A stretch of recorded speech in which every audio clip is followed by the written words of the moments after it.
Everybody, welcome back to Conversations in Pop Culture. I'm your host, Andrew Davis, and we are back in the saddle once again for another season.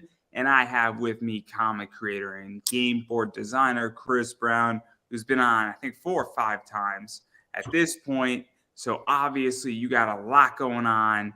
I know your campaign, Gone Hunting, is fully funded. It's Yep. funded over, I think, around 32, maybe $3,000. I know that much. And I know it's wrapping up in the next, few minutes or so. But what is the basic concept of Gone Hunting for those who haven't heard about it, or they're going to miss the campaign, but they can still get it in a lot of ways? So what is the basic premise for those who have never heard of this before? Yeah, we are definitely ending in about 2 minutes, and the basic idea for this game is this: you and up to three other hunters, three other friends, 1 to 4 people, and it can be solo, by the way, are building a dynamic and unique hunting ground each time. You're flipping over map tiles so that you can go out, explore this hunting ground, find animals, gather trophies to see who has the most points by the end of the game. You'll be able to buy gear in the store. You'll be able to collect ammunition, get better guns, get dogs, get guide services. And overall, it's meant to be a lighthearted, more family, um, fun drinking kind of game where you're just making fun of each other for missing. That's pretty much what hunting is. It's like 20% getting something, 80% is just making fun of the other people. Yeah, so let's talk about this too, because obviously I am not a hunter for a lot of reasons. The main reason is that I really, really cannot track through the woods. It's not a good idea, everybody. It won't be making fun of me. It'll be taking me to the hospital. Not a fun time. But I do like playing board games, and I like sitting in my house and drinking. So, where did the basic idea come from for this game? Because a lot of times I feel board games can be intense. It could be serious, it could be stressful to some degree, or it's an adventure, but it's not just, hey, we're hanging out, down the street doing the same old thing that we did last week. Not a thing to do. I'm gonna stop right there, but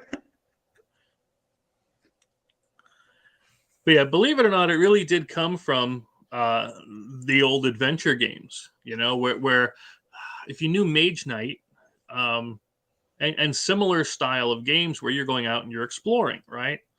But I didn't want it to be so heavy. I wanted it to be accessible for, I'd say, just about everybody, because we can't say everybody.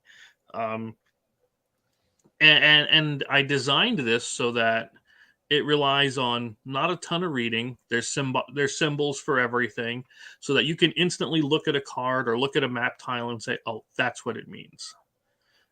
It's something you can. It looks daunting, but you can pick it up within minutes, and it's only $20. yeah. So let's even talk about this, because you One. tackled two things. So you mentioned two things. Obviously, making the game accessible, Mm-hmm. because I hate to say this, and I'm going to commit a slightly cardinal sin, but Dungeons and Dragons can be very complicated, can be very intimidating, can have a lot of different things. Obviously, I just backed another D&D game that I'm feeling a little weird about because I'm half and half on it. And it's one of the rougher ones that's happened in the last year or two, but it's very complicated. There's a lot of different classes and then subclasses. But this, on the other hand, is very simple and doesn't have all that. And I think that's a big issue, because I hate to say this, but I don't want to have 14 different mage classes, and then Mm-hmm. I want to be able to just pick up a game, or if my friends are coming over, we want to be able to jump into something very Yep. quickly versus having to, this is the rule book, here's how it works, and then you have questions about rules. Mm-hmm. So what is that like? Because you also said making it accessible to with symbols and things like that, because let's be realistic, sometimes people don't want to know and have to read, and they just want to be cool, this symbol means that, and I Mm-hmm. get it. And so what is that like? Because I think that's a big problem right now in Yeah. games and in life in general, to be quite honest. Right. And I'm all for some larger, more in-depth games. Like I'm getting the Skyrim adventure game, and that's going to be one of the more in-depth style of games. But I wanted this one to be something where you could honestly pull it out, set it up in about 5 minutes, and then you're already up and ready to go out and start discovering this new map, this new hunting ground. You're pulling animals out the bag, and I wanted to make it so that, of course, we give everybody a reference sheet so you can look and see what actions you can take. You can look and see what the symbols mean without having to ask somebody for the rule book. That's something that's missing in so many games, unfortunately. And it's not hard to do. It's not hard to make one. So again, that was our main goal, is to make it so that you can give this game to pretty much anyone and they can just pick it up and play in a few minutes. Yeah, and I mean, the game that I love to play is Catan, because you get your little reference card and you don't need to ask anybody about anything. Typically it's pretty self-explanatory on what you have to do. And then every once in a while, something comes up in Catan that nobody knows what to do about it because, things happen. But anyway, that's something that I think is very, very interesting. I think that it is helpful at this point.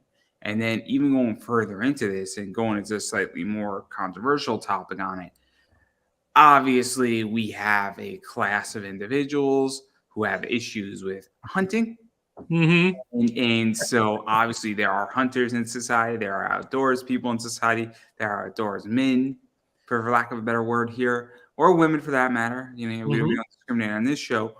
But what is that like too? Because it is somewhat sometimes off-putting when you have a game called Gone Hunting, because it's quote unquote a trigger for somebody and it's a reason to give them to attack you. So Right. what is that like to have a game and kind of say, yeah, we might be off-putting some people, or some people might be slightly intimidating, because I feel like it is a slight hurdle to come over. So what has that been like? Honestly, as a good Christian, what I'd like to say I won't, but what I will say is this. I think it's a fair question. It is. It absolutely is. Obviously there's no real animals being hurt here, right? Because it's kind of, not really the part of the game that's going to be out killing things. But we had one person. Now I can say without a doubt that I nor Ben, Big Sexy, we've never gone out and said, man, I hope vegans die. Never said anything like that. But we got comments. People would back for $1. Then they'd leave comments like, I hope you get involved in a horrific hunting accident. I hope a deer gores you to death. They are the most violent and hateful individuals, But so what I did is I posted it and laughed my areas off. That's how I do it. Let's even talk about this too, because this is interesting, right? So I was on a show earlier, Pops and Paul Gomez's show, and something came up, and obviously we're talking about everything that I've done in the last 4 weeks that's been controversial. And if anybody knows what I've been up to, it's not that hard to find that I made several controversial or honest opinions about AI art, about relationships between hosts, guests, and podcasters.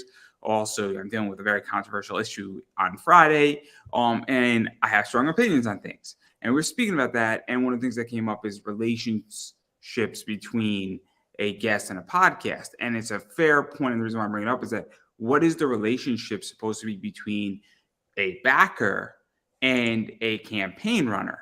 And for everybody, it's different. Where I backed and I have a different relationship than somebody who's never met you in person. But even still, like, can I say, hey, I'm super excited for the game. I hope there's a zebra in there. Is that a justifiable comment versus saying, I hope a deer gores you out? I mean, where is that relationship, I guess, supposed to be and end in decorum, for lack of a better word? Because it's very complicated right now, I feel. Right. I take and appreciate any and all comments. If you want to say, hey, man, I really wish we had zebras, just to bring that up, in the game. I'm like, yeah, we can do an Africa expansion, a safari expansion. That's not a big deal, because to me, I know the game isn't actually killing anything. Yes, if you went out and wantonly killed 52 elephants in a day, I would be dead set against you. Okay, but ethics aside, legality aside, yes, they kill the elephants and the giraffes and things that are actually a nuisance and are no longer within breeding range. But that's a whole other topic. But this is just a game. There is no actual harm being done. Um, it's quick family fun, right? We're talking about putting a horror expansion in it, for crying out loud. Are you going to get mad about killing the chupacabra? No, of course not. You know what I'm saying?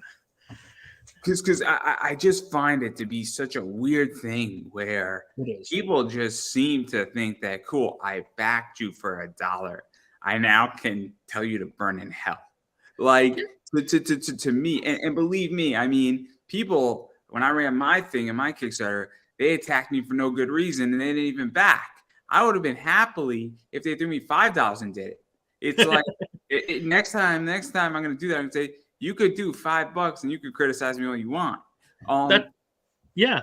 If you want to throw me $1 and tell me to burn in hell or to die from a deer accident or a hunting accident, I want you to get 10,000 of your friends to do the same thing. Gladly take your dollar. It doesn't affect me in one little bit. I'll laugh all the way to the bank.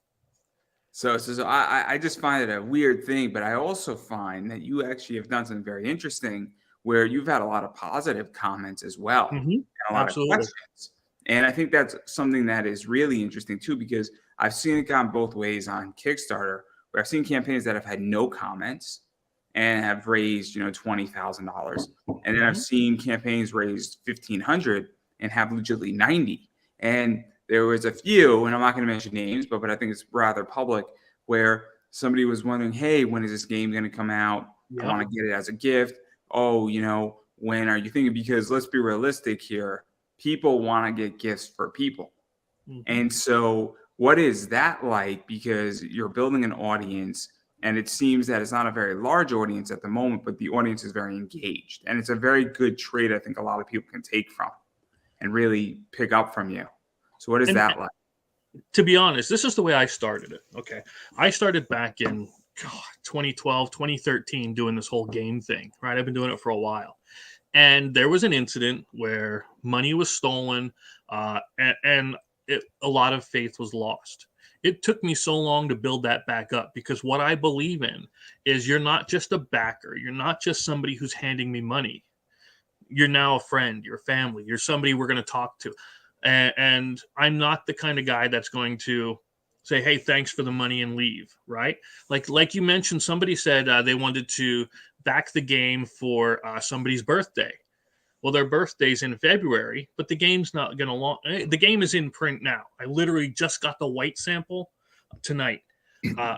So I said to them, I said, hey, why don't we come on and we'll play the game with you. We'll do a live stream of the game. Since it's going to be, it's not going to be here till after the birthday. Let's have them do that. And they're like, man, that's awesome. So again, treat people like humans, treat them like family, and you have no problems.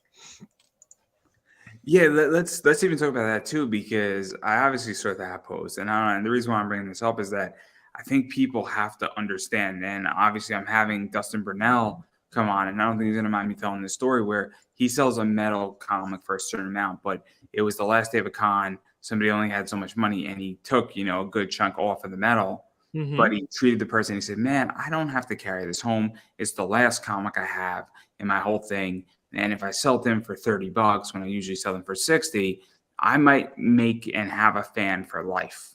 Yep. And I think that's something that, is really interesting about board games and Kickstarter is understanding how to generate a fan. And obviously it is very discretionary. There's no science to it, but even you often say, hey, let's do a live stream together. And because that can make somebody's day, it can make their year, it can make, the family, it can make the parent look like a superstar. I mean, let's be realistic. If two parents are going through a divorce, anytime a parent can get a better gift than the other one, it's always helpful. Or, what it is, you don't know what that family's going through. And all of a sudden, that can make that kid's birthday one of the best birthdays he ever had. And it's a very weird thing because running a comic company, and I'm sure that hopefully everybody's gonna have to deal with my rambling, is very different than a traditional business. And so, what is that like It to is. even just come up with that idea? Because it's very creative. And I think that's lacking in comics right now. Not so much in the actual comics or board games, but even just how to structure a business. Hmm. Yeah, and again, I do, and I admit fully. I wish I don't have my glasses on, so I can't read the comments or anything, so I don't know what's being said. But no, I run things very differently than a lot of people because I'm very much customer and um. Oh gosh, yeah, I really do customer oriented, where it's more about building that relationship to where not only is it, are you going to come back later and back the games, because that's going to happen anyway if you like them, right? I don't I don't want to say I don't care. It's more important to me to build the relationship and get you as a friend. This way, because I talked to so many backers through email. They're like, "Hey, what's this? What's going on with the game here?" I'll send them previews of upcoming games. I'm like, "Dude, guess what I'm working on here?" And I'll send it to them because that's just how I do it. I don't see myself as apart from them. I see myself as a partner with them to help make this work. You know? Yeah, Yeah. and I think that that's something that's really interesting because obviously with Kickstarter, and I think people forget sometimes that your audience and your backers are really making your dream come true. Hmm. And you need to understand how to treat them well, and you need to understand how to make them feel good. I appreciate when a person on Kickstarter makes me feel good for backing, and I'm Hmm. a customer, and I appreciate when somebody sends me a heartwarming message. Hell, when somebody puts it in a post-it note, says, "Oh, dude, thanks so much for the interview. I'm glad you backed my book," means a Yeah. lot to me because they remember saying, "Oh, I know who this backer is," or people have sent me funny messages in Kickstarters, and it makes me feel like I'm a human. And Yep. I understand that sometimes, and in certain realms, professionalism has to take precedent over other things. But I Sure. think it's a big, big problem where I think a lot of people are just really bad at communicating. And I think they need to figure out how to get better at it and Yeah. understand how to say thank you or say something, even saying, "Hey, yo, thanks for making my dream come true. Thanks for helping me fund my book so I can actually draw or write a comic." But Hmm. that's just my opinion at the very least. Yeah. And again, I absolutely believe in the professionalism part, but I think you can be professional, I should say, and still friendly. You know, this way uh, again, it's remaining approachable, because so many times I've tried talking to creators, um, where they just blow you off. They treat you more like you're an annoyance than somebody who's just trying to help them out. And that never sat with me, and that's why I will never be like that. Now, granted, if I've been, it's weird because I actually got recognized a few times while I was out. Like, "Hey, are you?" And I'm like, "Yeah," and then we talk for a while. We play games or do whatever.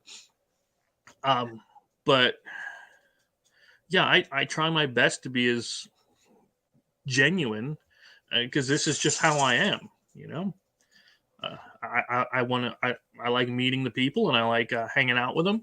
And again, to me, it's more like, it wasn't just. I think it was 86 backers. It's not 86 backers. It's 86 friends. People are now hanging out. That's just the way I see it.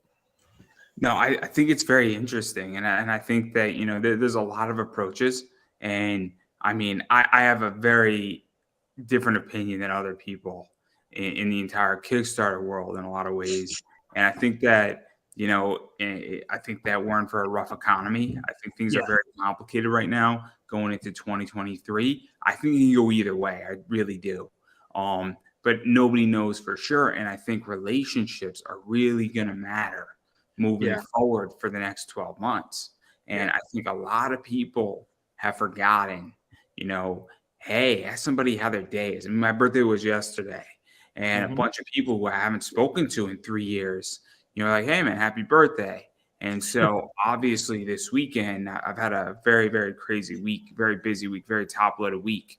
What's going to happen is that I'm probably gonna be like, yo, man, thanks so much for wishing me a happy birthday the other day. Wish I could have hit you up more, but I'm going to use it to connect with some people that I haven't hit up in comics in a while. And I think, again, relationships matter, but Yeah, that's a whole different discussion. I'm sure at some point I will it's deal with not. It's not though. It really isn't. This can't just be um, a money exchange. It has to be a build a relationship with said customers and everything. Um, so yeah, it's gosh, how what was I going to say? Yeah, we were talking about how There's yeah.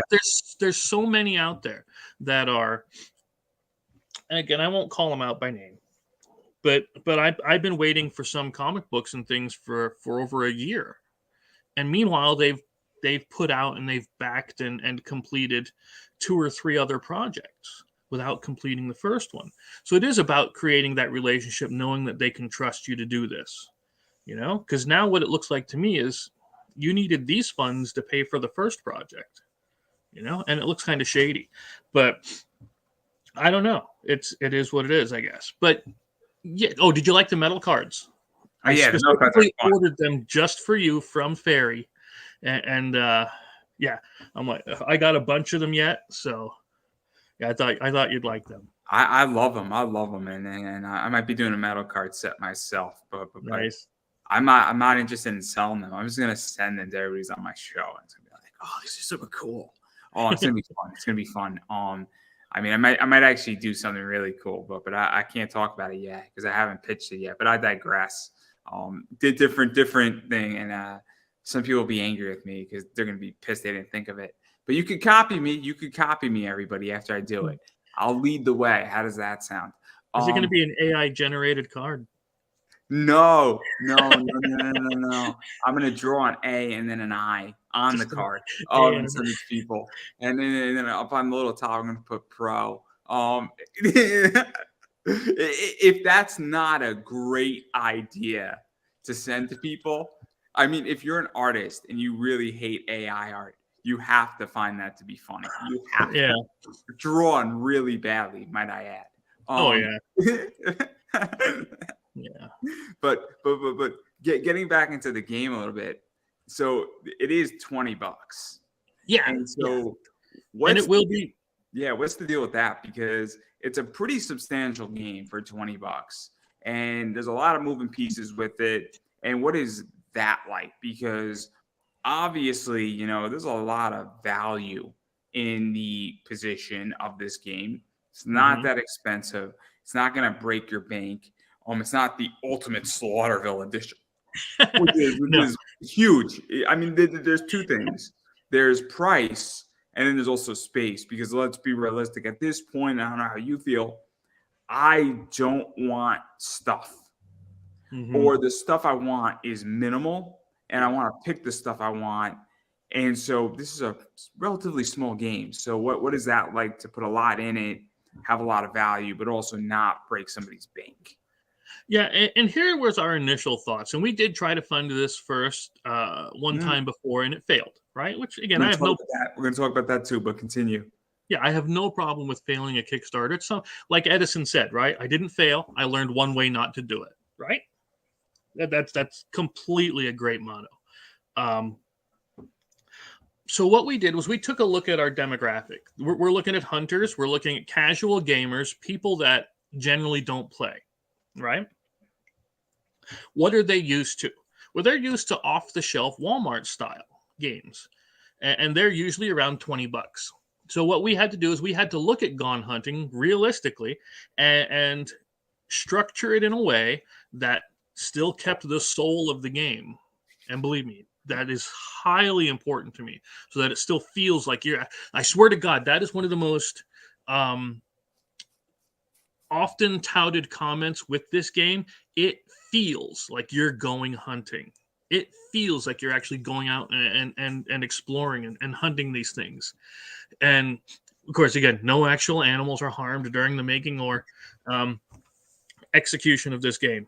But it feels like, and if I could pare it down to where I could give you this base game, it's in a 9-inch by 9-inch box, which is a standard board game size box, and you still feel like you're going out to hunt, that's a win for me. And that's what we did. We got it down to the point where it went from $40 a game.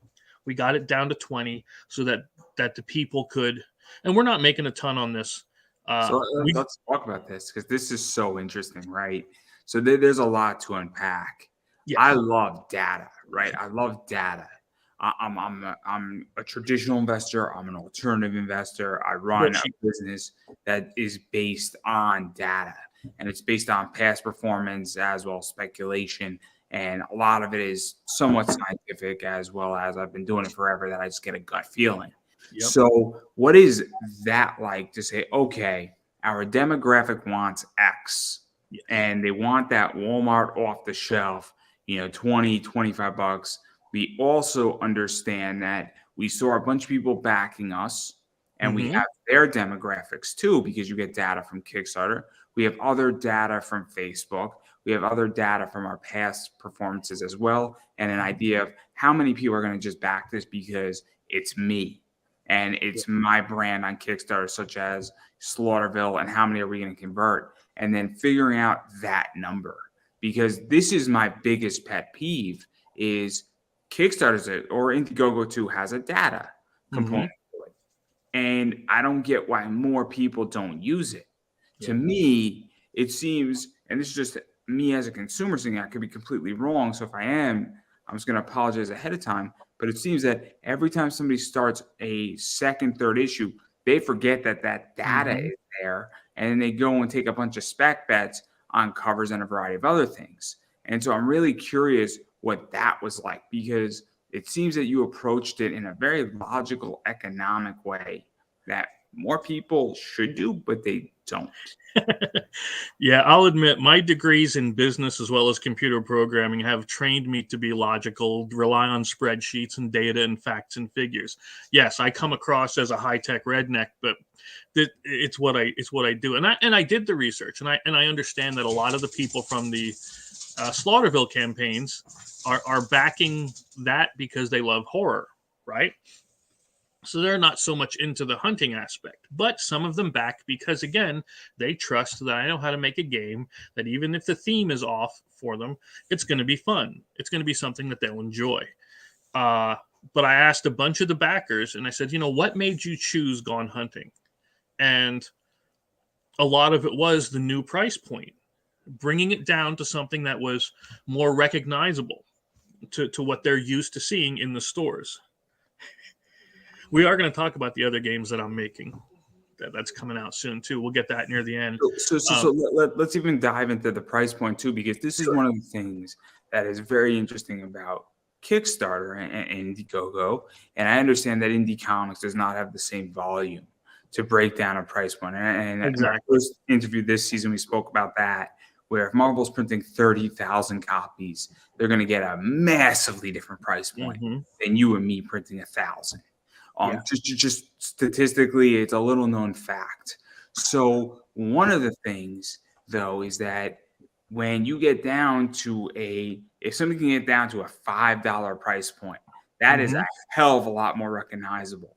But you also need to understand volume. You also need to understand how you're going to mass produce it. And you also need to understand a battle plan, where if you know that the Kickstarter is a pre-order form and that you're going to print another 8,000 copies on top of whatever you ordered for your Kickstarter, then except you're going to charge everybody who didn't order at $30 instead of $20, then that's a little different, where the Kickstarter is just a pre-order and then you get some bonuses and then everybody else gets the standard off-the-shelf game. Right. But that's something that I think a lot of people in comics don't get, and I think a lot of people have failed. And in my opinion, in just my logical business sense, the lower you get your price point down, the more recognizable you become. Exactly. Or conversely, some people believe that if you can charge $400 an hour, you're worth more, which is also a fair argument at the same time. And so I see both sides, but I think it's brilliant, the fact that you're sort of taking the average American Walmart approach, because I think it's more right than wrong, at least in the board game development side of things. And here's that beautiful thing that you mentioned. And again, that was something that I had to learn when I first started dealing with overseas manufacturing was, for instance, if I do 500 copies of game A, right? And it costs me $20 to make the game. Okay, you usually take 3 times whatever it costs you to make to sell to make your money back, right? That's a whole math thing. But if you go up from 500 copies to 1,000, well, it might now cost you only $15. Go from 1,000 to 2,000, now it's only $10 a game, and then 7, then so on and so on. So yes, if you can get that bulk, you're in a better position for bringing this price point down. So what I've done, and again, announcing it here first, I've filled out the Walmart retailer, or yeah, I guess, is that what it is? I forget what they call it, the retailer link, to where I'm going to I'm submitting the game as well as Slaughterville and the others to Walmart in order to have them purchase it. Because again, if they can buy 20,000, 10,000 copies, that'll get the price point way down. Yeah, I think it's a massive mistake. Now you should not be printing 10,000 copies in a comic of cover B if it's a variant.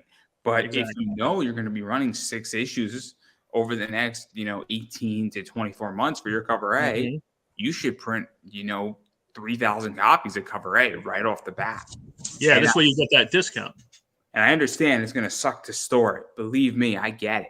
Yeah. But if you're business savvy, you spend money up front to save money in the long run, and you bite the bullet. Now, if you cannot afford it, I'm not telling you to do that at all, because unless you can't afford it or unless you plan for it, then there you go. But if you only print what you ordered and you're in that circumstance because you're brand new, that's what you should do. You should never ever risk the farm for this, because you could fail. And I'm being very honest. I don't want anybody to fail. I want everybody to be successful, and I want everybody to win here, but you can fail. So you should only risk it if you can afford to lose it. But even still, I think it's brilliant. So, I mean, obviously, if you could print 10,000 copies of your game, you're going to get that price point way down, and you're also going to save money in other ways as well. Yeah. Shipping, even just inventory, handling it, moving it out, having it centrally located, all that stuff takes time and money, and you'd be surprised how much that's actually worth for those who are not in business. And I'll be honest with you, I've done something similar to that. Now on my limited exclusive covers, that what do they call them? The virgin cover, the naked cover, variants, virgins. Exactly. That one cover that I have, it's not an A, it's not a B, it's this one cover. It was limited only to that Kickstarter. So I would only order just enough of that copy. But for everything else, I still have copies of cover A for Slaughterville 1, book 1 upstairs, book 2 upstairs. They're still sitting there because, like you said, order in a little bit larger quantity to get a better discount so that you can have them later, so you can offer them as an add-on for the next campaigns. This way they're already here. And also what people don't understand is that, let's say that you're on issue 6, right? You can always discount your cover A, because if you get them for $5 and you're selling for 15, you could always say, look, you could buy all 3 for $36. Exactly. And have the person saving money, and you can always lower your prices.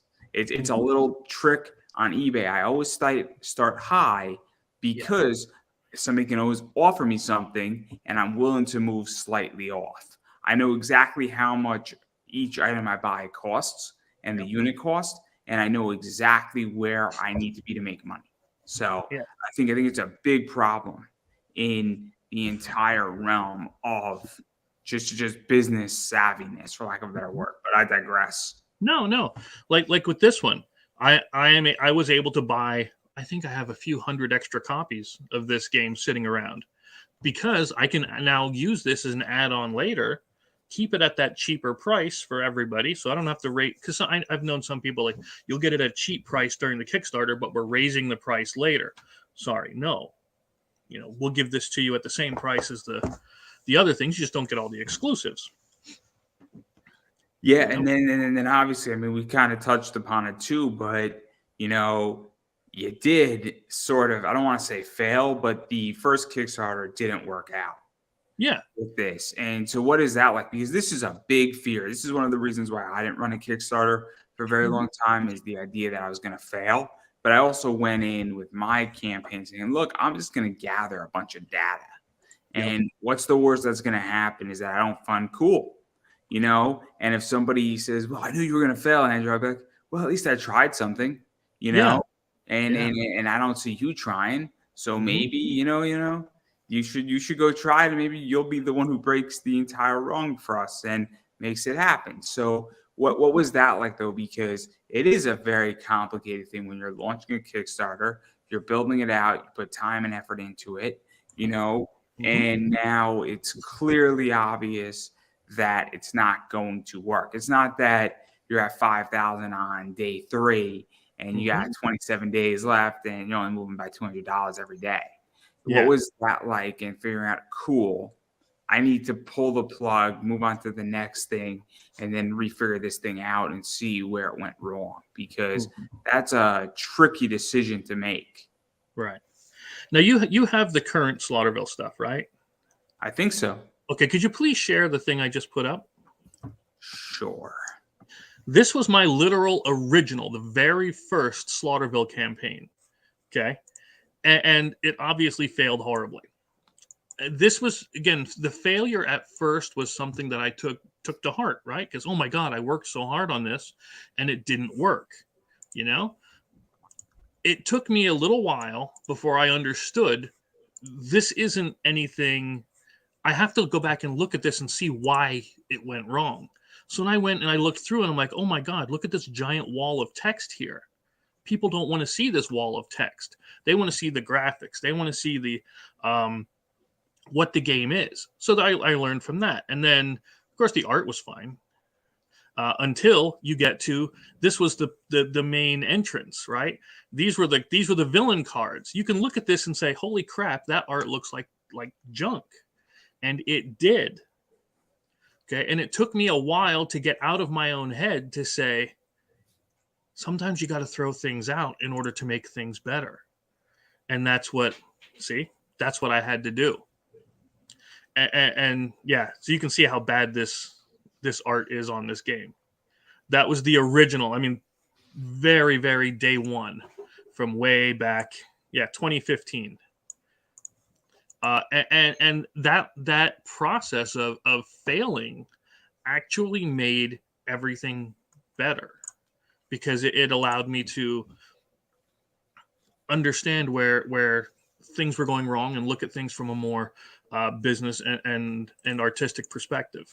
So let's even talk about that too, because obviously one of the things I'm having a conversation about, and obviously my show Embolden, is way more business centric. It's not an interview; it is a panel. It is an adult discussion about business.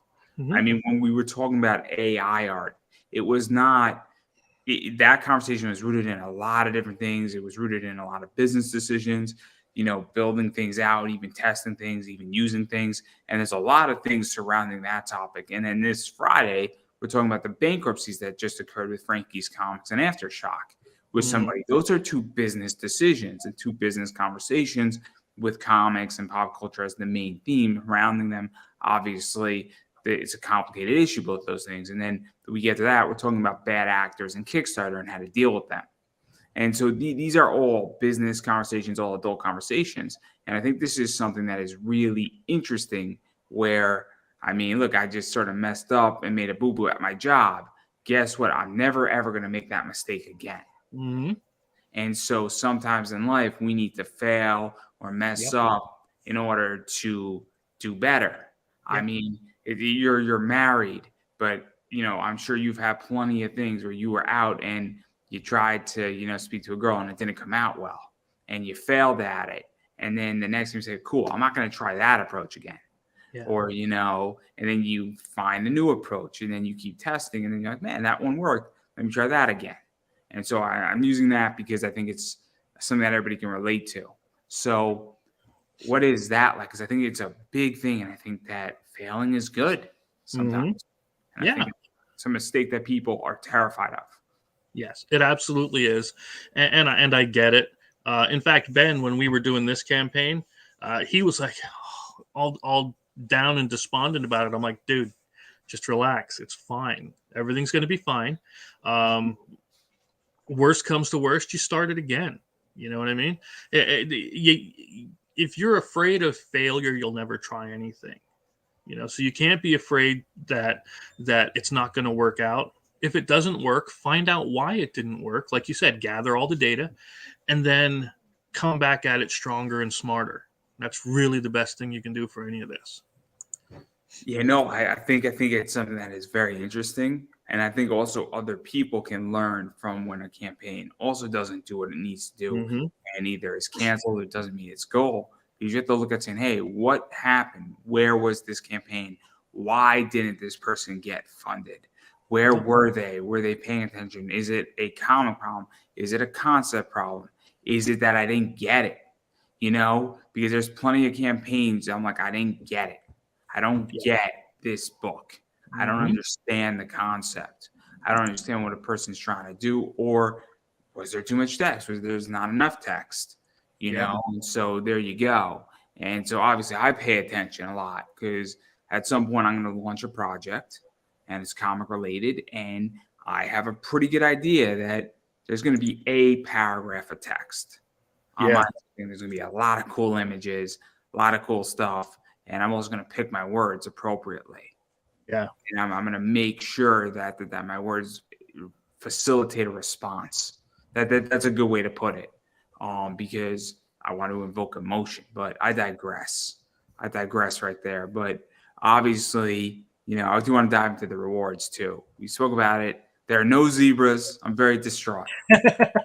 I'm going to go and I'm going to go modify this game the way I want it to. I'm going to go build the African Safari Edition. It's going to be fun. And we're going to do it in black and white. So the only animal on the safari is going to be zebras. Zebras and penguins. Yep. Yes, exactly.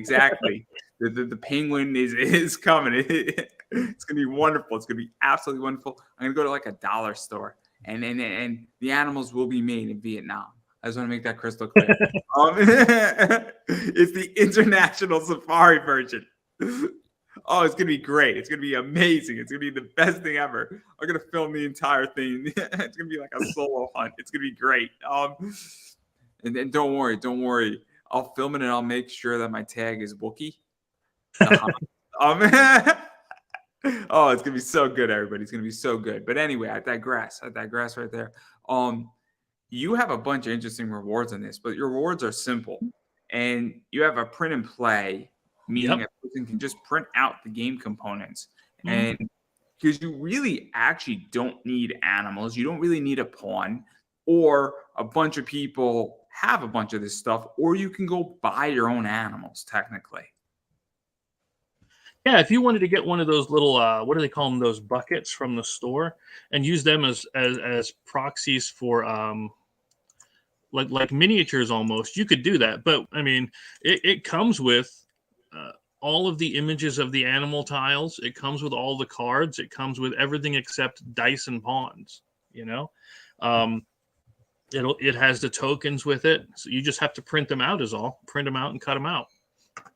And some people enjoy it. In fact, I'll be honest with you. The reason I offer something like that is because for the individuals overseas, especially who don't want to or can't justify the shipping of a game from the U.S. to the EU or other places overseas, so they'll get the print and play copy and just print it out themselves. Because it is different than a digital comic where somebody can get a digital comic and they're reading it digitally because they don't want to pick it up from overseas. So obviously, I mean, you can't really send a game digitally to be read. And so the next best option is to print and play. But I've never seen that. I actually think it's a brilliant idea because it really does solve an issue when shipping is $50, $60.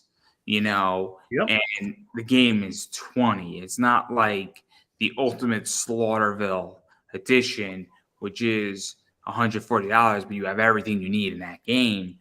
Yeah. This, on the other hand, is a very small game, and then all of a sudden it becomes like $100 game.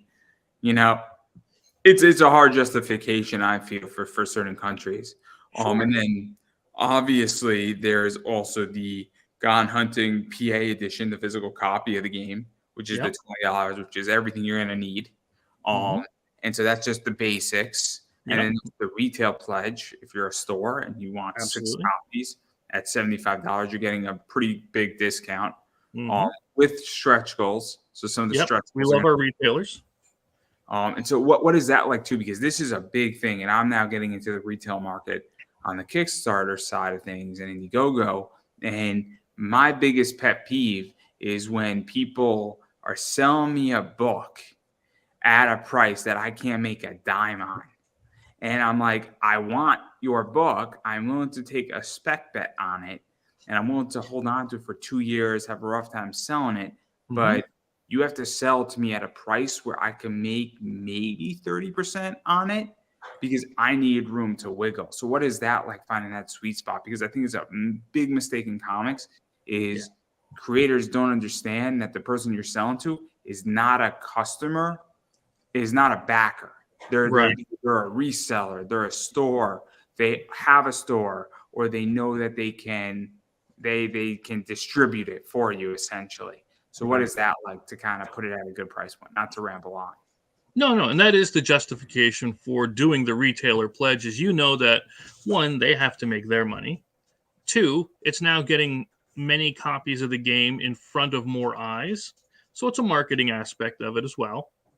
Um, but I've been dealing with retailers for how many years now, and I understand that you can't sell them the game at MSRP because they'll make nothing on it, or they'll have to double the cost of it in order to make anything, uh, which prices it out of most people.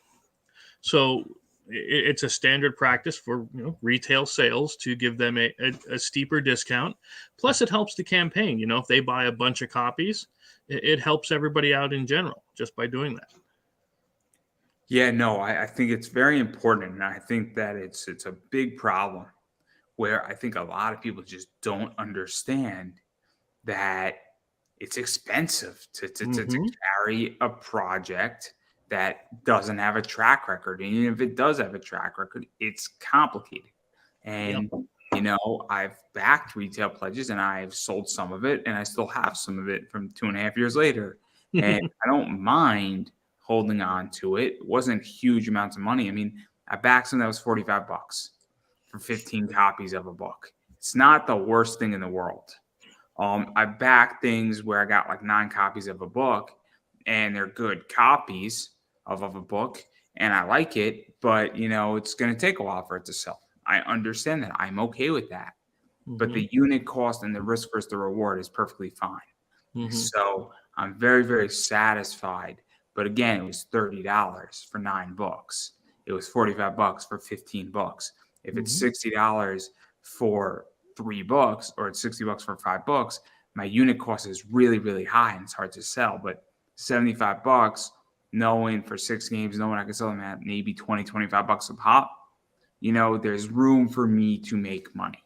Yep. And you have to assume that I'm going to get $100 for those games if I picked up 6 of them. Hmm. That's really what I think is a low, and maybe I'll get 150, 160 if I Right. sell all of them. But there's not a lot of money to be made. And that's why I also give the retailers, and not many people do this, to be honest with you. I've seen a lot of the It's a retailer mistake. pledges It's a mistake. that do not give the Kickstarter bonuses because this way, now these retail, like you said, when they have to resell it, they now have the extras from the Kickstarter that everybody's wanting. That if you try to get it afterwards, are not available. So it just makes it more attractive to them in the long run. It's a mistake not to do that. The best thing that anybody can do is that include more stretch goals. Hmm. So for instance, if you did a metal card for this, sending that shop that ordered, you'll say, hey, look, here's 6 extra metal cards for the games. I would really Yep. appreciate if you could include it in that. But here's another 10. So just Hmm. hand them out to really good customers of yours, or let them figure out what they want to do with it.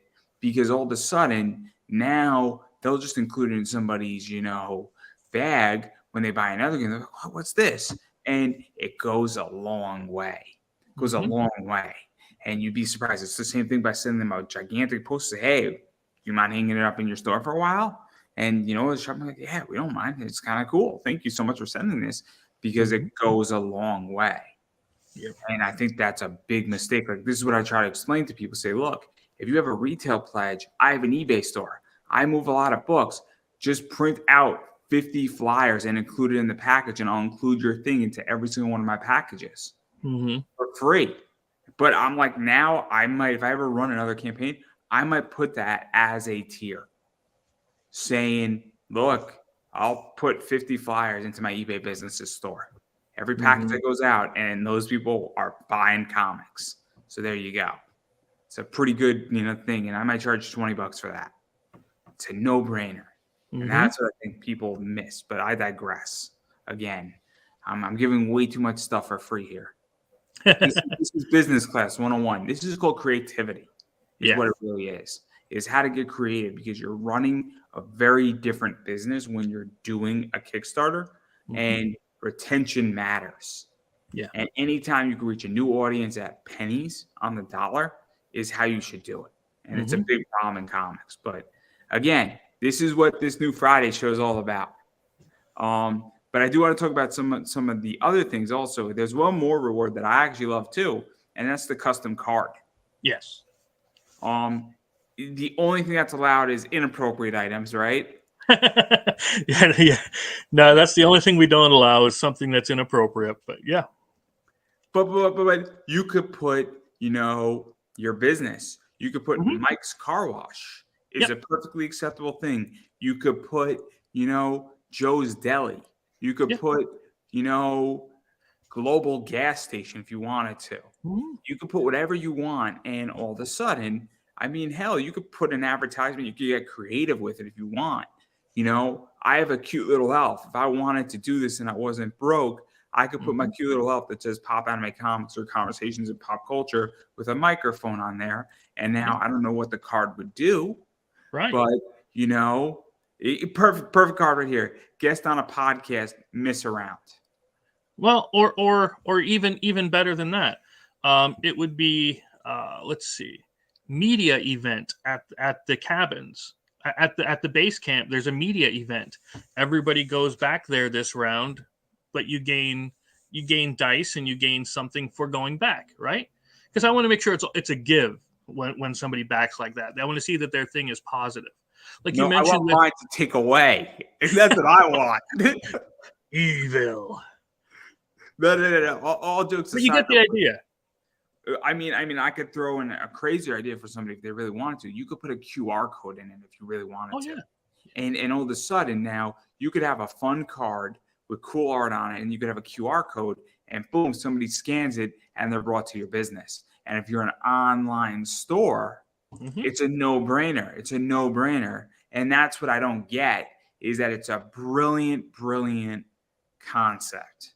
And this is what, and I think, correct me if I'm wrong, those cards are going to be in every iteration of the game, right? Yeah, every time we reprint the base game, that card is going to be there. So all of these copies, every time we make any reprints of Gone Hunting PA, that's going to be there. Now, when we do Gone Hunting Montana or Gone Hunting Alaska, well, that's a different game. I mean, it's still going to be compatible with PA. So you can combine them, but that's a new campaign then. You follow. Yeah. So and this is one of the things that I get agitated about, and people know my stance. And this is one of the controversial interviews that's happened in the last 4 weeks, is when somebody does an interview, it is a permanent piece of media. If it's on YouTube, if it's a podcast, if it's somewhere else distributed, Facebook, it is a permanent piece of media. And I think that this card, in a lot of ways, is a permanent piece of media. And exactly. And so you might not get your $150 or $160, whatever it costs, back today. But if you look at this on a long-term basis, there you go. I have an eBay store right now, little strap for cash, due to Christmas. But for me, it makes a lot of sense the next time you do something like this, for me to throw my eBay store up there, get some really cool art, I got to figure out what I want to do in the art department, but all of a sudden throw a QR code. And now all of a sudden, someone's going to scan it. They might come to my eBay store and I might get a lot of business for the next year or two from everybody who backed this, everybody picks this up. And who knows what, person is going to reach into, and somebody might be like, I got 10 grand. I want to buy half your store. And it happens. It happens a lot more than people realize. And so that's something that is very, very powerful, in which that, while it's a board game, you never know who's looking at what. That is beyond true, because the one of the coolest ones that happened, and again, it's not the only, by the way. I was sending out a game to somebody who said, "Hey, I'd like to get a copy of it," and oh gosh, you know me in names, right? Mm-hmm. Well, I can't.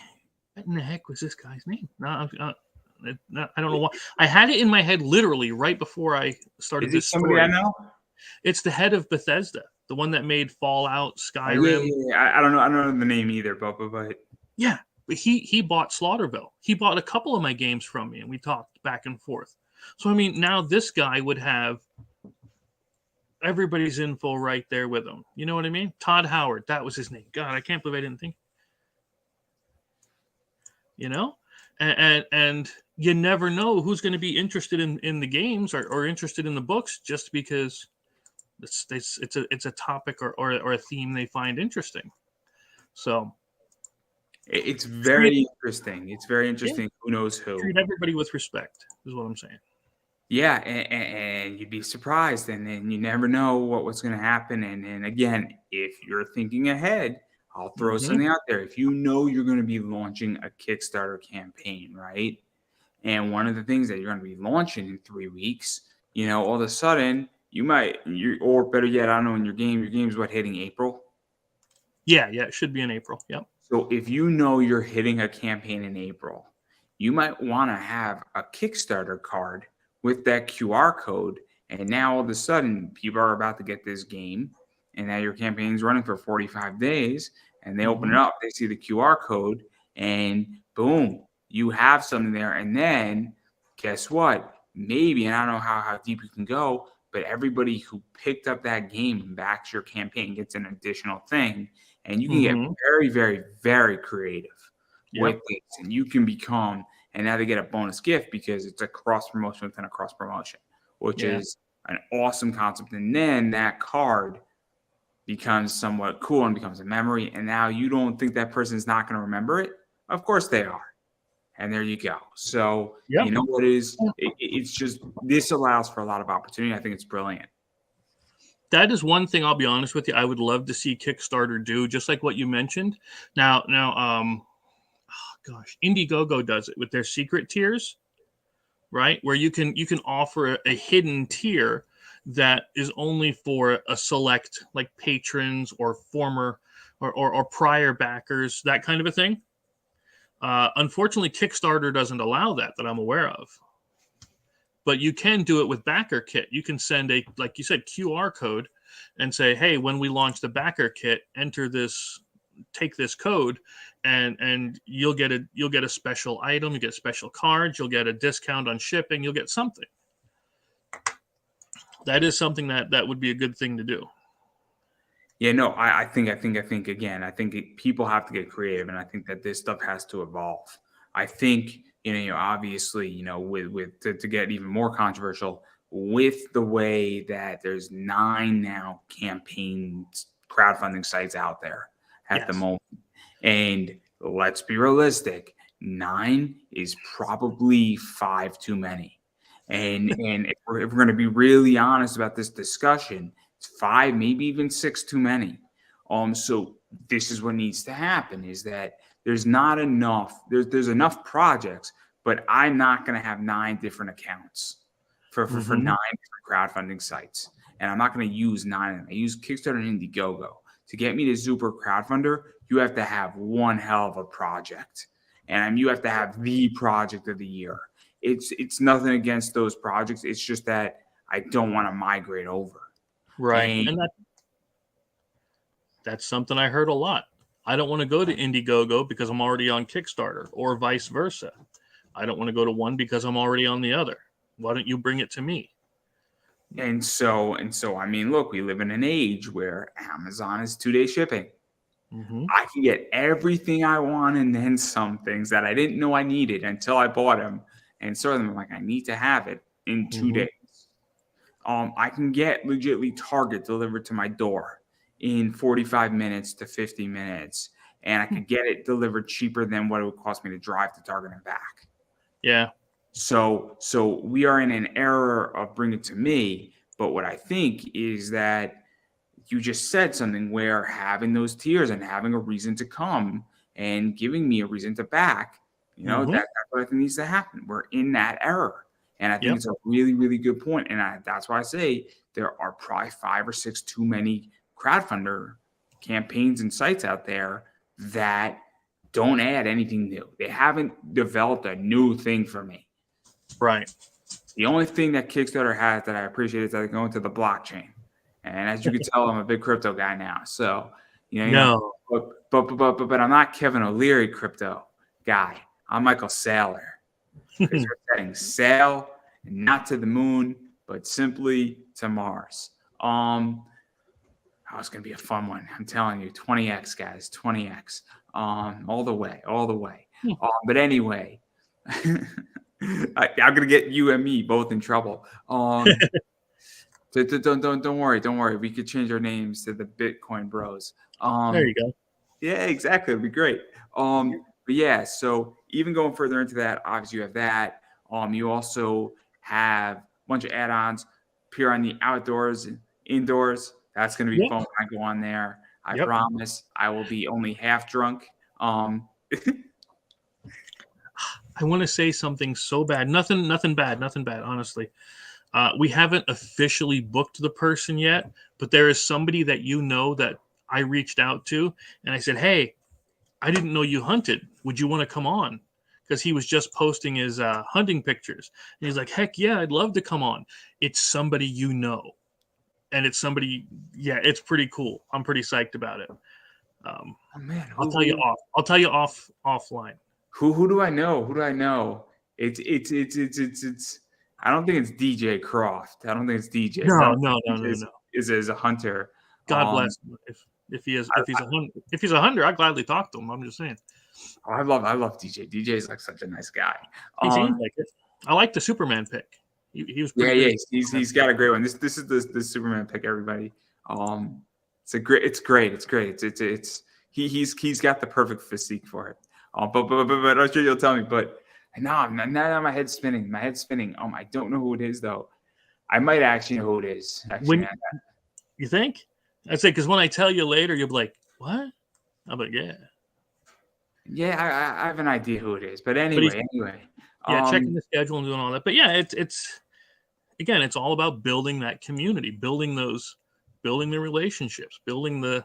So you got that show, which is about hunting, not about comics. Yep. You got Slaughterville books 1 and 2. Yes, 3 coming soon. Yeah. So 3 is coming soon. You got Gods of Metal. I know that you can get another hunting game or an additional one, or if you didn't get it and you got something else, you get that. If you get Slaughterville 3, I know that is possible. You get Slaughterville 2, the deluxe edition. And then if there's something that is not on this campaign relating to Slaughterville, or somebody wants a bunch of stuff, I mean, they can pretty much get whatever they want that you have. For the most part, I don't know if you have Colt Z still left. Nope, it's sold out. So there you go. Now collector's copy. So there's a lot of stuff you can get, and a lot of cool stuff is up there. So and if there's something that you want, that is not on this, and Chris has it, I'm sure he'll sell it to you. I'm sure he will. I don't know what is not on there that you still have that you're willing to sell, but even still, I have a feeling that there's something that might have been missed, but a lot of it hasn't. So that's something to keep in mind, and those are all add-ons. And so yeah, it's good stuff. And as a wise man once said, I like money. Mr. Krabs, And but no, it's I'm glad you brought up the add-ons, because we are going to be doing backer kit for this. I love backer kit. I know they've always been good to me, and we are going to have every one of these things available as add-ons. If you missed it, you can still go to backer kit to pre-order it for the same $20. I just don't have the backer kit site set up yet. It usually takes 2 weeks after the campaign ends before that's all fully set up. But once it's out there, we'll promote it. We'll tell you where you can go pre-order it, and yeah, it'll come in hopefully April. We got Slaughterville 3 that's in the port now. It's actually in Philadelphia, but it was flagged by customs in a random check. So like, all right, that's going to take another 2 weeks till that gets here. So, but yeah, Slaughterville 3 is right on the. Literally, I could drive there in like 2 hours to pick it up, but it's in the customs office. They're really just wanting to play it. That's what's going on. You should have just been like, look, man, if you wanted a copy, I get it. Yeah, I understand. You should have just asked. I would have sent you a whole box. Yeah, you could have speeded this up. It would have been good. None the wiser. You could have come on a live stream. It would have been great. What do we need to do? Get this way. Yeah, no, I talked to the customs people, real nice people, and they said, yeah, we got to go through it. So they're opening up. They said, you have games, right? I'm like, yeah, yes, they're board games. Yep. So they were looking at it. They're special board games. How you doing? They're the best kind of board games. But yeah, so the board games your mama doesn't want you to play. Deemed too violent by Indiegogo. No, that was comic book. The Slaughterville book 2 was too violent for Indiegogo. That's a whole nother question, and I was the guy to talk about that too. I figured Mike Barron was the perfect person to talk about that. Which I got a Mike Barron hater on YouTube now, which is kind of funny. It's kind of funny. He made a fair point though. He made a fair point about something about Mike Barron though. I will grant that the person is knowledgeable. They're not an uneducated hater. They're just not a fan anymore of Mike Barron. I'm like, but Mike Barron's nice. Like, yeah, he is. He's quick to end a conversation though. Yeah. So that's that, and I thoroughly enjoyed. But I thought it was kind of funny. With that. But yes. So a lot of cool stuff's going on with that, and obviously that's coming. So be on the lookout for that, everybody. And I'm sure that when it comes, there you go. But yeah. And also what's cool about you is that you're in the comic realm with Slaughterville 3, I think the book, right? Yeah, the that's coming soon. The third one's coming. And then so obviously that's coming too. And you're a weird breed because you're bridging the gap between comics and board games. And they are maybe second cousins is a good way to put it. Yeah. And so what is that like? Because you have real insight into both of those worlds. And I think it is a real skill to understand both of those worlds because they are different, but they are similar. And I'm just curious what your take is on that because you got a foot in both of them now. Yeah. Well, it all started back like in 2005, when I had my novel published. And I've always liked telling stories. And I see board games as a way for me to help you tell a story, right? So I use my games to give you the medium to tell what happens in Slaughterville. What about your hunting story? What about your time when you tried to build a heavy metal band and save reality from demons? That's what my goal is if I can get you to tell your own stories inside of these games, then I've won. Then that I consider that a success more than monetarily, right? The money is secondary compared to what you can do in the game. Now I took that then and I said, well, what's my story for in this case was Slaughterville. So I wanted to write the comic, the graphic novels, telling what happens in my game, in my story when I'm playing. It might be completely different for yours, but now you get to know what I was thinking. So that's what. Plus, it's a good, fun horror romp. And actually, the third book has parts in it that Kat, the wife, she won't read. It's too gory. She said it's too gross. I won't read it. So naturally, I had to keep those in there. Yeah, I can't wait. I can't wait for people to see that. That's pretty awesome. I'm psyched about it. I know it's depraved and sick, but because I try to be the nice guy, but not in that case. It had to happen. Yeah. Well, it's going to be interesting, and obviously that's coming, and obviously we're not going to go through the whole Slaughterville thing because that's been well documented in the last 3 interviews, for lack of a better word. But obviously you got a lot going on, and you got a lot of stuff happening. You got a lot of projects going on. You're a busy man, for lack of a better word. And so, obviously, what do you have coming out next that we should all be on the lookout for? I'm glad you asked. I actually have what I'm calling Indie Comics Battleground is a deck building combat game for Max at Atrocity Press. He might change the name, but I like Indie Comics Battleground. On my side, for Laughing Rogue, I have, of course, more Slaughterville coming, always. More Gone Hunting is coming, but the next big game that I have is called Scene of the Crime.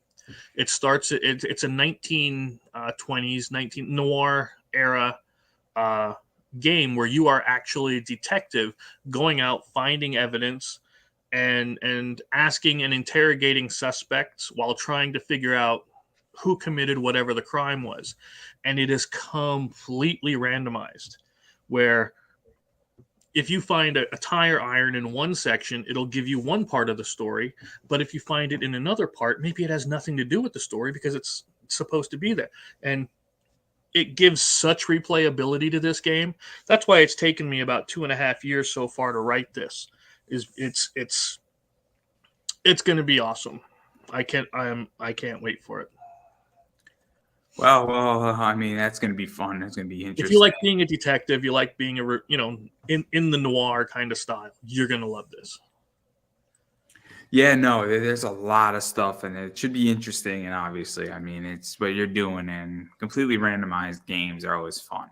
So that's going to be a fun one that you're going to put out there, and I'm sure we're going to talk about that when it comes out. If I'm still doing it, but obviously that's what's going on, and I do want to talk a little bit about just the scene of everything as well, and touching on even the last question, going back to it slightly.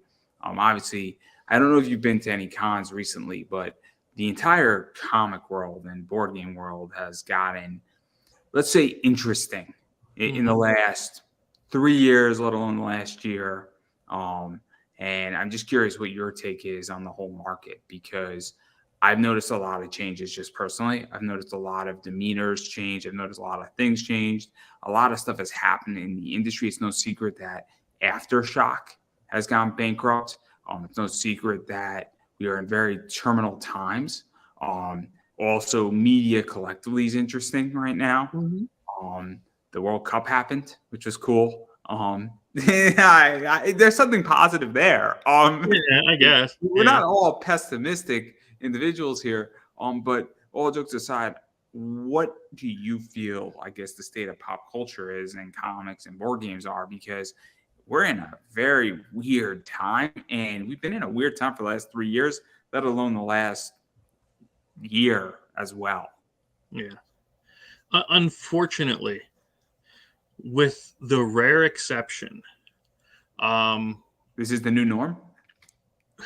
I'm going to fight against it. Let's put it that way.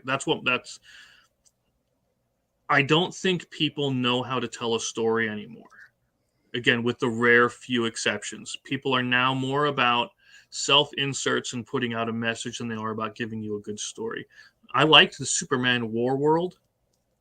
That was pretty good. That was one of the more recent ones that I read. But for the most part, it's just boring and dull and preachy, and it's just nothing interesting about it. They don't know, like you take the movies, they don't know the characters. They don't know, they almost hate them the way it seems. Now I have hopes for Ant-Man and Quantumania because that looked kind of badass. I ain't gonna lie. That looks pretty good. So let me ask you a question about just movies in general. So Sure. did you see Avatar 2? No, I will never see Avatar. Oh, No, oh, no. oh. See, this is. It's Fern Gully and Dances with Wolves. I'm sorry, no. I'm sorry. I'm sorry. So you talk about a story, right? This is that. This is see. Everybody says I'm not gonna go see Avatar 2. Avatar 2 is the exact opposite of what everybody says they hate. It was a story, and the last Really? 45 minutes of it, the whole movie is 2 hours, almost 3 hours, builds up to the last 45 minutes.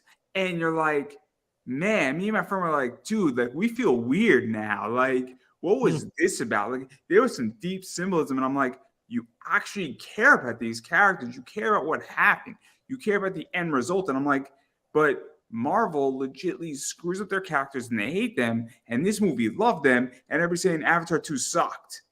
And I'm like, wait a second, there's clearly a miss here where you all have a perception of Avatar 2, and then you're like, but they don't make movies or comics like that. And I'm like, I want a comic like Avatar 2. Because it So was I never saw it, so I can't say anything about Avatar 2. I can't comment on it. I never watched the film. Did you see the 3D of it? oh yeah, I saw it in 3D. See, I can't. I'm a Cyclops. I can't see 3D. It wasn't perfect in 3D. I wasn't thrilled about it in 3D. I much would have rather seen it in regular, but it wasn't bad either. The point is that everybody was bitching about it. I'm like, wait a second, this was pretty good. Like, this was the exact opposite of like Love and Thunder. Like not that Love and Thunder was hard to top. I mean, Christian Bale did not save that movie by any stretch of the imagination. He was quite illiterate in that movie. Yeah. He's a very literate man. I just want to make that crystal clear. Very, very well spoken. Was not as good or best performance, but the idea is that I think that's the problem. I don't even know if it's so much anymore that it's preachy in comics. I think it's the idea that nobody even everything that's not preachy, people bitch about. And you bitch about the preachy shit too. And I'm kind of like, what are we doing here? You got a movie that is exactly what you wanted, and nobody went to go see it, and everybody's saying, oh, it's a bad movie. And then next round, you know what James Cameron is going to do? He's going to say, guys, you know what? I heard you're preaching this. We're going to do Thor: Love and Thunder, Avatar 3. You asked for it. You're going to get it. And that's where we're at. That's why I bring this up. I think it's a problem. I think we need to hire real writers again. Yeah, I miss actual writing. I mean, I could fix DC in like 12 months if they just give me the ability to write for them. Oh, I would fix Superman in an hour. Mm-hmm. I have the exact story. I got 12 issues prepped up right off the tee. That's going to make everybody be like, this is so woke, but it's so damn good. I'm going to give us Black Superman. Well, they already have that. No. I'm going to give it to you in a different way.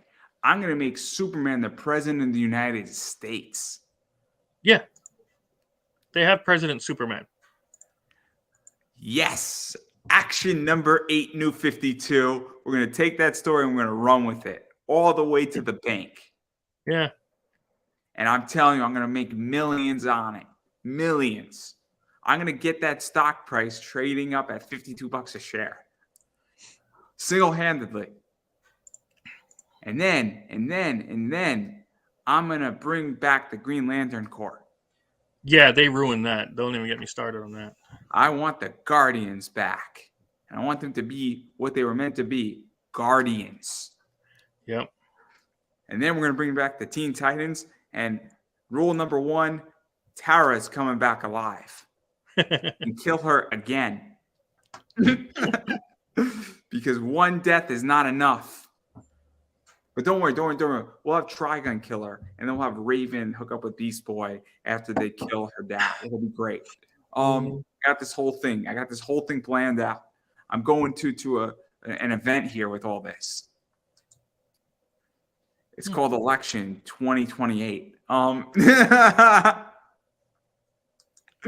Think about the covers on that one. Think about it. I'm going to single-handedly produce so many covers for DC Comics, and they'd be like, dude, And I'd be like, bro. I'd be like, dude, bro. It's gonna be great. Don't worry. You could be the EIC. Yeah. Now that I got you and me both canceled on my revival of DC's entire plans, Yeah. I have like 6 events. I have 6 titles. That's all I need. All I need to turn that company around in an hour. Mhm. All starts with President Black Superman. Mhm.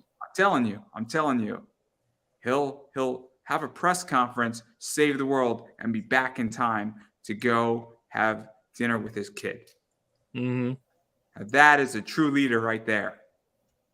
Making sure that the nukes don't go off, holds a press conference, and still has time to perfect his jump shot. I'm just saying. Yeah. I'm gonna call it like I see it. Like again, I miss the original Guy Gardner kind of a thing, and Lobo, and that, and they don't have any of that these days. What's the best Guy Gardner moment ever in comics?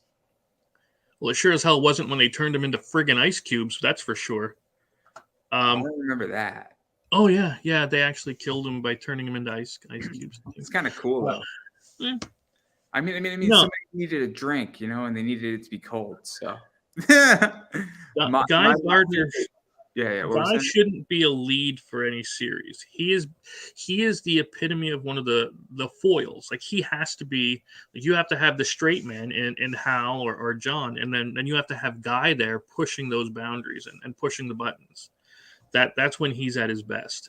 My favorite scene was in Blackest Night when he takes the Red Lantern and the Green Lantern, and he's the key and the impetus for figuring out how to deal with these Black Lanterns.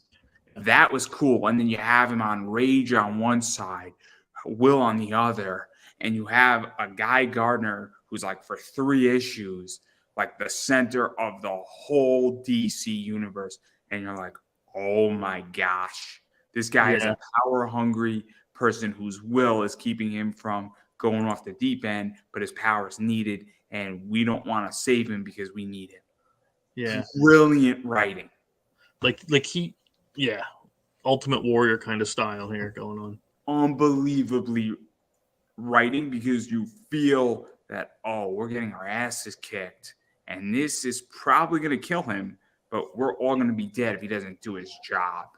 And if he doesn't continue to go through these lanterns like a beast. Yeah. Best Guy Gardner scene. Is this the pic that I put up? Oh, I don't know. I don't see it. Yeah. This is from it. This is from it, and it's unbelievable, and it's arguably one of the best scenes ever in comics. Minus the Starfire coming out of the water in a bikini in Red Hood and the Outsiders, which is also an awesome comic scene. And I may or may not have that book. But again, if it wasn't for the writing, if it wasn't for the story behind it, a lesser writer could have fumbled it hard. It was Jeff Johns that did that. Well, that's what I'm saying. If it wasn't for the writing, then Jeff Johns, brilliant writer. 90% of his work is great. 90%, which is much higher than most people in comics. Yeah. But I digress. We could do all that all day. We could talk about that all day. But I love DC Comics. I love the Green Lanterns, and they are like my favorite thing. And it's that and the Teen Titans. And when Tara died, I cried. You're gonna laugh. When I was a kid, and I'm talking 10, 11 years old, I used to run off of the roof of my house and jump and Green Lantern fly. I swear to God. Yeah.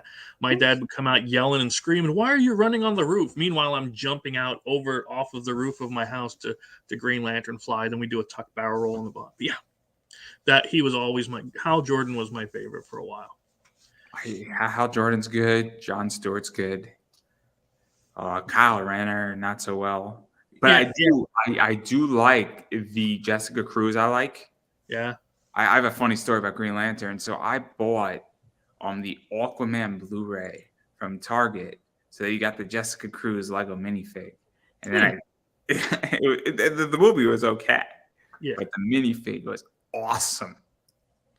So I bought a Blu-ray for a minifig of Legos because I love Green Lantern. The Blu-ray was $11. It was worth every penny of it, every penny. But I digress. Anyway, I do Gotta want to wonder give how you. many times Amber Heard went in the water there. Hey. We don't go down to those depths. I got like 20 of them all Yeah. lined up. It's I don't like to make poop jokes either because I have to lie in my bed tonight. Yeah, we could go on about that too, but Yeah, I but it is guarantee getting late, and I do got to get going. And yeah. So where could people find you, bother you, hit you up? Enough about Green Lantern, enough about Amber Heard. We don't need her anyhow. Hey, yeah, glad to talk about any of that stuff. But yeah, I'm usually on the Outdoors Indoors Monday nights at 9. I do the gaming streams on Fridays at 11 a.m. usually, and heck, you can find me at Laughing Rogue on Facebook or anywhere around here. I'm not hard to find. Just get a hold of me. We'll chat. We'll talk. Don't matter. Yeah, and then I'm just gonna keep saying it. Obviously, you need to support indie. What that means is when people have Kickstarters, you need to go bother them and back their Kickstarters, actually support them economically, follow them on social media, Twitter, Instagram, Facebook. All that stuff matters. Sharing out their projects. If they have a store, backer kit, whatever they got, you need to throw money there. It does go a long way. Also, one of the other things is that, when people buy me coffees, PayPal links, Patreons, that stuff matters too.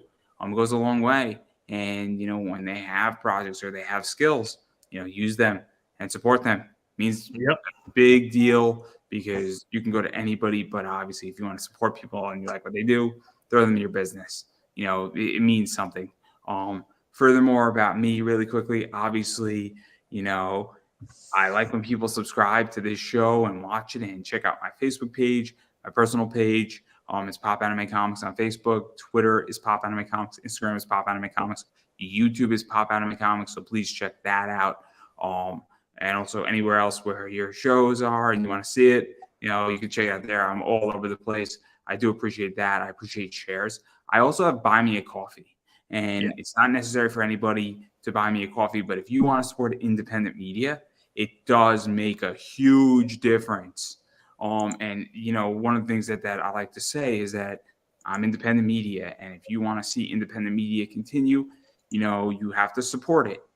Ads are great, sponsorships are great. Obviously, I'm going to be adding a lot more of those into my repertoire. But again, without even support and without people donating, independent media doesn't continue or it doesn't grow. And so if you want to be supportive and you want stuff like this to exist, there you go. And so I definitely recommend that for people who are watching this and seeing it, if you got a few extra bucks, it makes a huge difference. It's not necessary, but again, it is nice to help independent media because without, everybody's support, I would not be existing. So I appreciate everybody. Otherwise, you are more than welcome to share it out. It goes a long way. A share means just as much as a buy me a coffee. It does, because that also matters. And you should like what I do. Also, Friday is going to be a lot of fun. Got Bella Rockefeller coming on. She's really fun to talk to. I'm super stoked. I got her number too. It should be fun. So hopefully that one will work. And then we are talking about bankruptcy with Dustin Burnell, Frankie's Comics, and the Aftershock stuff. And we're going to have an adult conversation. I do want to let everybody know that it is an adult conversation where it's a discussion and we're going to be talking about a very serious issue. So, and it's a free, open discussion about that. So if anybody would like to join, you're more than welcome to come on that one. But on that note, I'm going to give you the final word. Again, you hit the nail there. If you don't support what you like, and you don't have to support everything, but if you don't support what you like, it's not going to be there. A share costs nothing. Okay, a like costs nothing. Subscribe. It doesn't cost you anything, but it helps out the creator, and it could make somebody's day. And really, that's all we're all about. very much so. It may when somebody subscribes on my YouTube channel, I'll be very honest, it makes me very happy. And when they comment, love or hate me, I really, really get excited. As I stated, I had somebody who is upset with Mike Barron and disagrees with Mike Barron. And I'm thrilled that they're commenting because they care enough. And I mean, who knows? Maybe I get this person and Mike Barron to be in the same room and they could talk it out. It'd be kind of funny. I think it'd be great personally. Nothing against Mike, nothing against this person. I don't know this person, so I'm not so keen on doing that immediately. But even still, they brought up some fair points, and they went back about 30 years ago too with their points, which is really cool actually. So I actually respect the person more and more than not, because they didn't come at from a position of ignorance. They came out with a real position of thought, but I disagree with their thought. But I don't. Yeah. So anyway, on that note, everybody, thank you so much for watching, and I believe that is a wrap.